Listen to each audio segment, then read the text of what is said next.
Welcome back to the Yaffee program.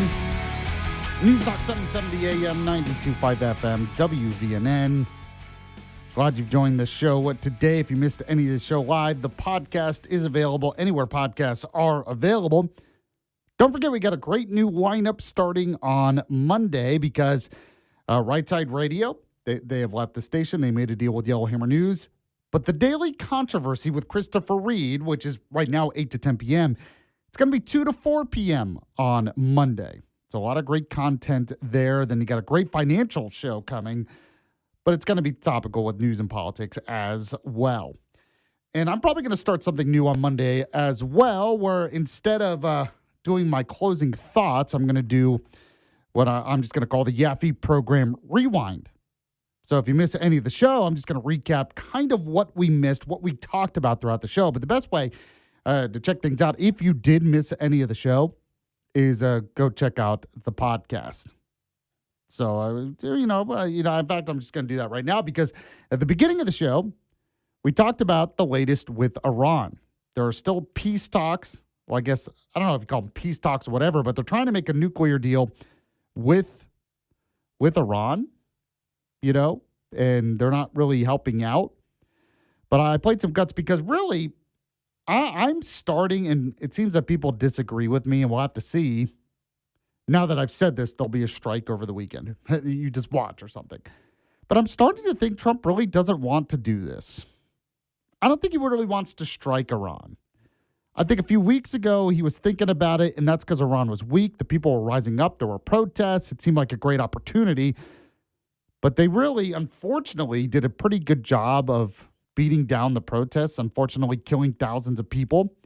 And Trump did draw a red line, and he wants to enforce that. But I think we're getting to a point where Trump doesn't want to do this. He has always been reluctant to do too much in the Middle East, to do too much to strike against Iran, even in his first term. But go ahead if you can. Just kind of a reminder, we played this earlier, what we talked about at the beginning of the show. Play Marco Rubio cut 2 for me, Walker. The president was very clear last night that he always prefers diplomacy. But I want you to understand, and everyone should know, that Iran poses a very grave threat to the United States and has for a very long time. They are in possession, first and foremost, after their nuclear program was obliterated. They were told not to try to restart it, and here they are. You can see them always trying to rebuild elements of it. They're not enriching right now, but they're trying to get to the point where they ultimately can. The other thing I would point you to, however, is that Iran possesses a very large number of ballistic missiles, particularly short-range ballistic missiles that threaten the United States and our bases in the region and our partners in the region. And all of our bases in the UAE, in Qatar, in Bahrain. And they also possess naval assets that threaten shipping and try to threaten the U.S. Navy. So I want everyone to understand that beyond just the nuclear program, they possess these conventional weapons that are solely designed to attack America and attack Americans if they so choose to do so. These things have to be addressed. All right, there you go. And then Tom Cotton tends to think that a deal isn't going to happen. Play the Tom Cotton cut for me. Well, you shouldn't, Sean. I don't either. I don't know who was calling significant progress from that meeting this morning. It sounds like it may have been the Iranians. Remember, they believe for 47 years that they can't win a war, but they can win any negotiation. I think with Donald Trump, they're likely to lose both. As you said, they're refusing to stop enriching uranium. That was a central demand of the president going back 10 years. And as Marco Rubio very critically pointed out, this is not just about their nuclear program. They have thousands of ballistic missiles that threaten our bases in the Middle East, in Diego Garcia in the Indian Ocean. Some of them can even range our bases in Europe. And they want to build missiles, as the president and Marco have said, to reach the United States. They have a space launch program, Sean. When was the last time you heard of Iran putting an astronaut into space? The reason they have that space launch program is it's the exact same technology that would be used to build intercontinental missiles to hit us here in the United States. We cannot allow Iran to continue to build this massive missile arsenal to threaten our people, our homeland, our troops, and our friends. There you go. So we talked about that pretty much in detail at the beginning of the show. If you missed it, the podcast is up. Also, when I'm looking at the rewind today, we did the Alabama bullet points. Do that every day. I always post that on social media.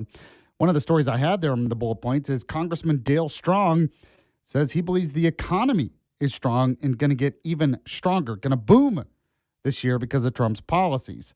So he talked about that during the bullet points and more. Check that out. I had Brad Presnell on.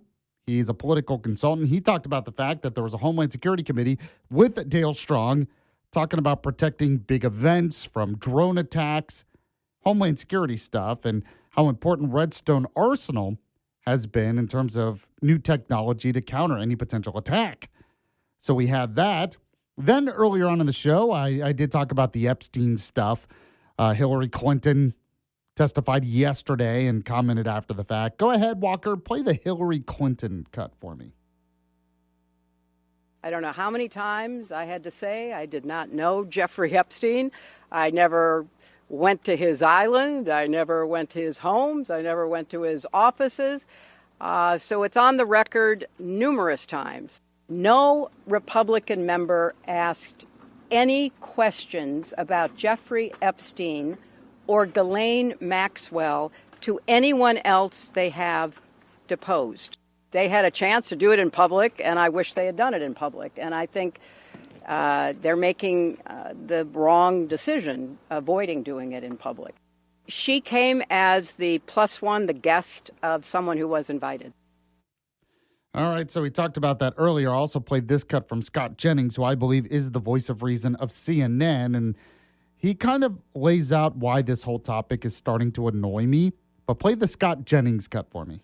Regarding Trump, I mean, if they end up asking him questions, I assume he's going to end up testifying somewhat about the whistleblower status that he has in these files. I mean, the only real true thing that we know is that he called up the police in Florida and said, you need to look at this. You need to look at this guy. You need to look at Ghislaine Maxwell. He was telling them, he was warning them about what Jeffrey Epstein was doing. And although you're being quite clear that the president has never been accused of anything, any wrongdoing, you have Democrat after Democrat after Democrat, even Hillary Clinton just a little while ago, all too happy to go on television and cast aspersions on his character using this idea that, well, his name appears in the files. They're trying to mislead the American people. It's the Steele dossier all over again. That's all this is. No, Let's just throw out some things and hope it sticks, even though there's no evidence whatsoever. Hold on. I mean, I think he's right. I really do. So we talked about that earlier on. The podcast of that segment is up. Then we had the legendary Will Hampson on. He is the official D.C. insider of the show. We talked about the State of the Union. He gave it an A-, I think. He said it was a little too long. Although, to me, it didn't really feel as long, but that was his grade, and how really it just shows that, unfortunately, the base of the Democrat Party today, they don't like the country. A lot of these Democrat politicians, they don't like the country. It's crazy. So it was a good interview with him. The podcast of that segment's up. I also played some audio, and I won't play it again because it's kind of hard to hear, but there was a University of South Alabama professor who just goes and starts mocking TPUSA at one of their things, says, oh, they're just a fascist propaganda organization. Now, I did get one texter who commented on that and said Mussolini was the original fascist, not Hitler. He was a Nazi National Socialist. That's true. Mussolini was also a National Socialist, though fascist. And Mussolini also wanted to take away guns and rights away. And, by the way, he was horrible. I mean, they said, oh, he made the trains run on time. A lot of that's a myth.